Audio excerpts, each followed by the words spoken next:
Hey gang, I'm Ralph Casey. Welcome to Horseshoe''n Time. Let's talk. We got a special guest with us now, but first let me tell you a little bit about our new program.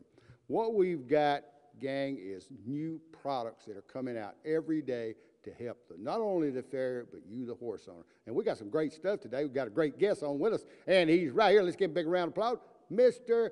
Tab Pick. Now, first thing we did was a glued-on shoe, correct? Yes. Now, what I'm going to do, I'm going to pick this booger up and show it, and we're going to let some of the guys and gals we got with us to sort of talk this thing out, because I think this is great, especially when you got a tore-up foot or you got something you can't drive nails.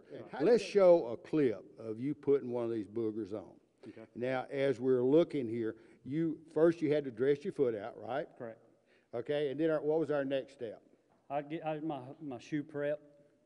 I get the shoe shaped up. I use either pre-clip shoes or I'll clip my shoes. It's kind of a mandatory deal. Get it clipped up, drill my holes out. The reason I drill my holes out is because I want more surface bonding area. Yeah, let's show that again, where you're actually drilling holes in the shoe. Right. Now, there's a purpose and reason for that, right? Yes. Yeah. The reason for it is we want the material to come through the holes. Right. So it actually acts as a dowel pin to help lock the shoe onto the foot.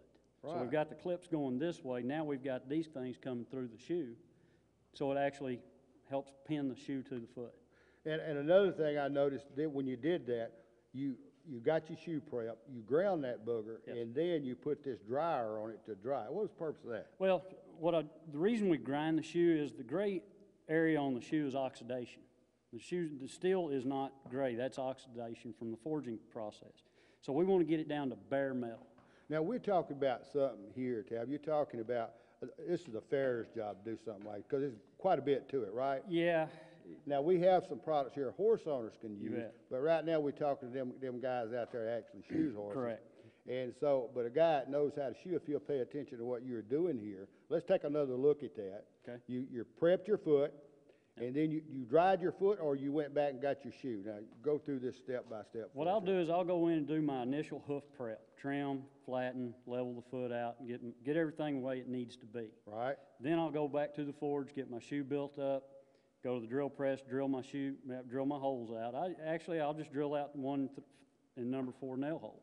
About what size drill bit we use here? I like 5/16. 5/16? Yeah, you can go with something smaller. It just became a habit with me with the 5/16 because that was what was always in my drill press. Now, let me ask you this. How long without any nails? Now, we're not putting any nails in this booger. Right. How long, give me an estimate, and what kind of terrain we could keep that on, about how long we keep it on without putting it in rugged terrain or knee-deep in water, just regular use, we'll say. Just regular use, you're looking at about a 3-week to 4-week period of time. Now, if we wanted to go longer, what would we do? What I would do is I'd try to sneak, a couple of nails somewhere in the quarters, and just talking to friends of mine, they've done that. They'll glue the shoe on, put a nail on each side. They said in 6 weeks they can't get the shoe off. You're kidding. The nails make that much difference. Hey, this is very interesting, and a lot of times I've run into a foot just either rasped to pieces or they took the quarters off or the sides off, and there ain't no foot left, especially on a lot of barrel horses.